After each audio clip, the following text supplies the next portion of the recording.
So let's just look at these components and without going through the whole route down to these components, at the end of the day, this is what's important.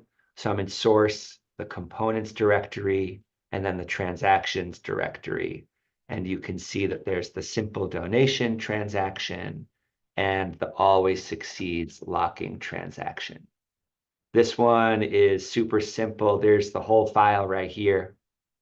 Okay, pretty straightforward. It's a single little div with a headline, right? Donate to the Mesh team. You can see that right here, and a button. And what happens when that button is clicked? This happens, right? We start to build a new transaction. We send it to this hard-coded address, which is lifted directly from the Mesh documentation, right? So here's a little test ADA donation to the Mesh team in gratitude for what they've built. And then we build it, sign it, and submit it, just like people saw on Cardano CLI in Module 102.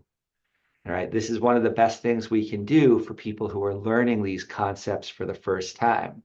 Show the same concept in two different scenarios. Here's how to build a transaction with Cardano CLI, right?